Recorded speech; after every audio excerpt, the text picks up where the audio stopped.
नमस्कार साथियों, आप लोगों का स्वागत है हमारे YouTube चैनल पर। मैं आपका स्वागत करता हूं हमारे इस YouTube चैनल पर। साथियों, आशा करता हूं कि आप अपनी जगह ठीक-ठाक से होंगे और अपनी स्टडी बिल्कुल सही तरीके से कर रहे होंगे। साथियों, आज मैं आपको बताने वाला हूं कि अब्राहम मैस्लो का जो सिद्धांत था, क्रमानुसार जो उसका बेसिक सिद्धांत था कि आदमी की बेसिक नीड्स क्या होती है, उन्होंने 5 सिद्धांत दिए हैं।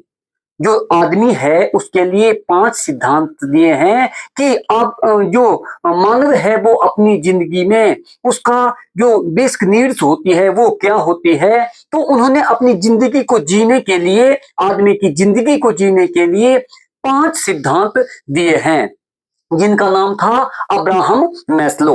अब्राहम मैस्लो के अनुसार आदमी जो है वो 5 स्थितियों से गुजरता है अपनी पूरी जिंदगी में, वो 5 कंडीशनों से गुजरता है।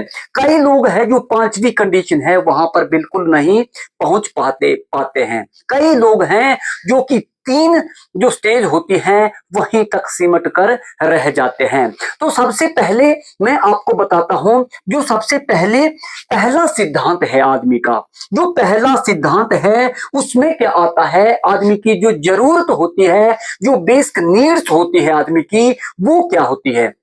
तो सबसे पहले आता है भूख, प्यास और नींद। सबसे पहले आता है भूख, प्यास और नींद। भूख, प्यास और नींद ये आती है सबसे पहले। आदमी के पास घर हो या न हो वो मायने नहीं रखता है। आदमी को बैठने का ठिकाना हो ना हो ये मायने नहीं रखता है। सबसे पहले उसको भूख की जरूरत जो है वो पूरा करना होता है, उसके बाद प्यास को पूरा करना होता है, और उसके पास जो है उसके बाद जो है वो नींद को पूरा करना होता है। इसमें जो यौन है वो भी इसी का पार्ट है, और जो सांस लेना वो भी इसी का पार्ट है। अब जाहिर सी बात है, तो जो मैस्लो का सबसे पहला सिद्धांत है वो जिंदा इंसान की बात हो रही है, तो सांस तो उसी का पार्ट ही होगा। तो सबसे पहले भूख, प्यास और नींद। आदमी बिना नींद के नहीं रह सकता है, बिना पानी पिए नहीं रह सकता है, और बिना खाए नहीं रह सकता है। तो सबसे पहली जरूरत जो है, जो इसका पदानुक्रम जो सिद्धांत है अब्राहम मैस्लो का, वो उन्होंने दिया था भूख, प्यास और नींद। सबसे पहली नीड्स जो है आदमी की, 5 नीड्स में से सबसे पहली नीड्स जो है वो है भूख, प्यास और नींद। यौन भी इसी का पार्ट है, और जो श्वसन तंत्र है वो भी इसी का पार्ट आता है।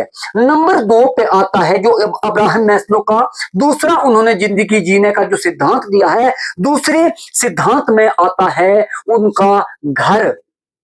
यानी जहां पर वो बैठते हैं, यहां पर जीव जो है, हर कोई जीव जो है वो भूख और प्यास और नींद के बिना नहीं रह सकता है। तो दूसरा उसका आता है घर। घर यानी आश्रय। जो उसका आश्रय है वो आता है, उसको चाहिए सुरक्षा। क्या चाहिए? दूसरे सिद्धांत में उसको चाहिए सुरक्षा। सुरक्षा जो है यानी सेफ्टी, उसको सेफ्टी चाहिए। दूसरे सिद्धांत में उसको चाहिए सेफ्टी। अब पहले सिद्धांत में उसको भूख, प्यास और नींद पूरी हो जाती है, तो उसको बैठने के लिए सुरक्षा की जरूरत होती है। हर कोई आदमी सुरक्षा चाहता है। अब हर किसी के पास घर होता है, भले ही वो किराए का हो, भले ही वो भाड़े का हो, या वो एक टेंट हो, तरपाल लगाकर बैठता है, लेकिन उसको बैठने का कहीं ना कहीं ठिकाना तो चाहिए ही होता है। आपने देखा है पक्षी भी अपना घोंसला बनाकर बैठते हैं। पशु का भी एक अपना विशेष ठिकाना होता है कि वो दिन को, जब जो जंगली पशु होते हैं दिन को, वो जो शिकारी पशु होते हैं वो शिकार करने जाते हैं। जो साधारण पशु होते हैं जो घास फूस खाते हैं वो अपनी घास चुगकर शाम को अपने ठिकाने पर वापस आते हैं। तो ये दूसरा सिद्धांत में आता है। वो किसमें आता है? वो दूसरे सिद्धांत में आता है। यानी जो जीव है उसको सुरक्षा चाहिए, और उसको सेफ्टी चाहिए, और उसको घर की जरूरत होती है। तो ये आता है उसका दूसरा। ये क्रम आता है उसका दूसरा। अब जो तीसरा सिद्धांत है, जो तीसरा सिद्धांत है वो होता है परिवार। क्या होता है? वो होता है परिवार। वो होता है परिवार। अब ये दो जो नीड्स है वो पूरी हो जाती है तो वो चाहता है कि मेरा एक परिवार हो। मुझे किसी से बात करने के लिए, अपना टाइम स्पेंड करने के लिए, अपनी दिल की बात कहने के लिए मुझे एक परिवार चाहिए। लेकिन जो पहला सिद्धांत है वहां से जो जीव है, आदमी है या कोई भी जीव है, वो दूसरे पर जाता है। ऐसा नहीं है कि पहले से सीधा ही तीसरे पर चला गया। अगर किसी की भूख प्यास और नींद तो पूरी हो रही है लेकिन उसको बैठने का ठिकाना नहीं है, उसको बैठने का कोई भी ठिकाना नहीं है तो वो परिवार नहीं बना सकता। यानी वो अपने तीसरे क्रम में नहीं जा पाएगा। तीसरे क्रम में वो तभी जा पाएगा, सबसे पहले वो पहले, उसके बाद उसको सुरक्षा चाहिए, घर बैठने के लिए चाहिए, घोंसला चाहिए या कुछ भी चाहिए। उसके बाद तीसरे क्रम में वो परिवार चाहता है, वो एक ग्रुप में बैठना चाहता है, वो एक फैमिली में बैठना चाहता है। अब यहां पर जो घोंसला होता है, घोंसले में भी जो उनका पक्षियों का परिवार होता है वो बैठता है। बंदर भी झुंड में बैठते हैं, भेड़िए भी झुंड में बैठते हैं। हर एक जो जीव है वो झुंड में बैठता है तो वो अपनी इन दो नीड्स को पूरी कर चुका होता है। ऐसा नहीं है कि पहली जरूरत से, पहली सीढ़ी से तीसरे में चला जाता है, ऐसा नहीं होता है। तो ये जब दो नीड्स पूरी हो जाती है तो तीसरी नीड्स होती है परिवार। अब परिवार में वो बैठने लगता है, परिवार में तो यहां पर क्या होता है, लव, यहां पर वो परिवार में वो प्यार चाहता है, प्यार चाहता है और love and belonging, love and belonging, वो परिवार के साथ love and, love and belonging, love और बिलोंगिंग, वो परिवार के साथ प्यार भी चाहता है तो वो तीसरी नीड्स पर होता है। आम इंसान जो है वो तीसरी नीड्स तक सीमित, कई कई इंसान जो है वो तीसरी नीड्स तक इस यहां तक सीमित रह जाते हैं। यहां तक तो पशु और पक्षी, कोई भी जीव जंतु जो है वो तीसरी नीड्स तक पहुंच जाता है।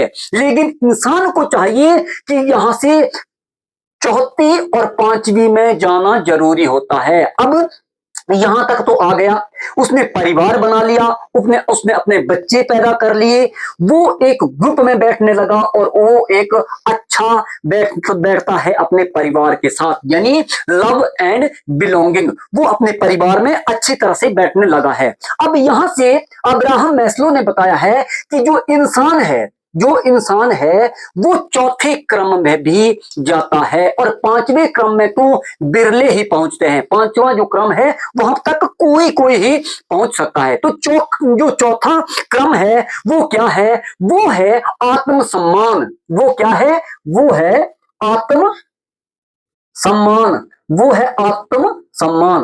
बेटा यहां तक जो पहुंचते हैं तीसरे तक तो आदमी को लगता है, इंसान को लगता है कि अब मुझे आत्म सम्मान की जरूरत होती है। उसको वहां पर आत्म सम्मान चाहिए होता है कि लोग मुझे जानने लगे, समाज में मेरी जो है वो अलग से पहचान हो।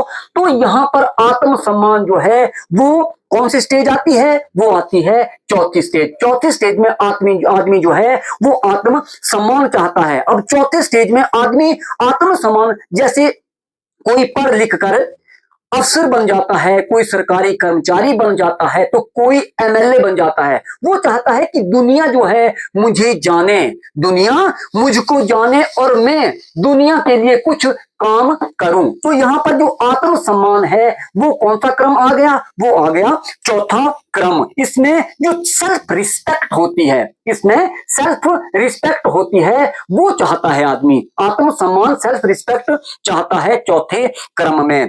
पांचवें क्रम में, पांचवा जो क्रम है वो बहुत मुश्किल होता है। क्यों मुश्किल होता है, क्योंकि इसमें चाहिए होता है आत्मबोध। क्या चाहिए होता है, आत्मबोध। इसको यहां पर चाहिए होता है आत्मबोध। आत्मबोध जो है वो हर किसी को नहीं मिल सकता है, क्योंकि यहां तक चौथे क्रम तक तो आदमी चाहता है कि मुझे जानने लगे। तीसरे क्रम तक तो पशु पक्षी कोई भी जीव जो है वो तीसरे क्रम तक पहुंच जाता है। इंसान, मैंने बताया कि इंसान जो है, कोई इंसान तो तीसरे क्रम में ही सिमट कर रह जाता है। अब मैं आगे बताऊंगा। तो चौथे क्रम में आत्मसम्मान चाहिए होता है आदमी को, कि मुझे कोई जाने, समाज में मेरी इज्जत हो, परिवार में मेरी इज्जत हो। तो ये यहां पर आत्मसम्मान चाहता है, सेल्फ रिस्पेक्ट चाहता है। अब पांचवे में आदमी का जो पांचवी सीढ़ी है वो होती है आत्मबोध की। यहां पर आदमी, कोई कोई आदमी ही पहुंच पाता है। यहां पर क्या होता है कि जब पांचवी स्टेज में आदमी जाता है तो लिया तो बहुत समाज से, उसने लिया तो बहुत। अगर चौथे स्टेज पर पहुंचा है तो उसने समाज से लिया बहुत, रिस्पेक्ट भी हो गई उसकी, परिवार हो गया उसका, बैठने को घर हो गया उसका, और भूख प्यास नींद भी उसकी पूरी हो रही है ठीक ठाक से। तो पांचवे में, अब उसने चौथे तक तो बहुत लिया, लेकिन पांचवे जो जाता है आदमी, जो जाता है पांचवी स्टेज में, तो वहां पर इस सिद्धांत के अनुसार आदमी जो है, अब लोगों को उसने दिया कितना, वो उसकी सोच जो है वो अलग हो जाती है कि मैंने दिया क्या है लोगों को। मैंने आज तक तो लोगों से, केवल समाज से लिया ही है, लेकिन मैंने दिया क्या है। चाहे वो समाज सेवी के रूप में हो, वो एक टीचर के रूप में हो, वो एक लीडर के रूप में हो, या वो एक अध्यात्म के रूप में हो। तो यहां पर बेसिकल जो ज्यादातर हैं वो आध्यात्मिक लोग जो हैं वो पहुंचते हैं कि मैं सेटिस्फाई हूं, मुझे जो समाज ने दिया है, जो मुझे परिवार ने दिया है, मैं जिसके लायक नहीं था उसको भी मुझे, जो मेरे समाज ने है वो मुझे दिया है। वैसे मैं इसके लायक नहीं था, लेकिन मुझे बहुत दिया है। तो अब मुझे इसको वापस कैसे देना है लोगों को, ये लौटाना कैसे है। तो ये नीड्स जो है आत्मबोध, इसको कहते हैं आत्मबोध। तो ये अब्राहम मैस्लो का पांचवा सिद्धांत आता है। अब न्यूज में कई बार सुनने को आता है कि एक औरत ने एक रोटी के लिए अपने बच्चे को बेच दिया। तो वो किस स्टेज में रही होगी, वो पहली स्टेज में रही होगी, क्योंकि उसकी पहले ही बेसिक नीड्स जो है वो पूरी नहीं हुई होगी, इसलिए उसने अपने बच्चे को बेच दिया। उसके बाद जो चोर चोरी करता है तो कहता है कि मुझे खाना नहीं था मेरे पास, तो इसलिए मैंने चोरी की। तो वो पहली स्टेज में ही रहता है, तीसरी स्टेज तक तो पहुंचते हैं परिवार बनाकर। तो ये थे अब्राहम मैस्लो के 5 सिद्धांत जो मैंने आपको बताए हैं। वीडियो अच्छी लगी हो तो चैनल को सब्सक्राइब जरूर करना। अगली वीडियो में मिलेंगे, तब तक के लिए जय हिंद, नमस्कार।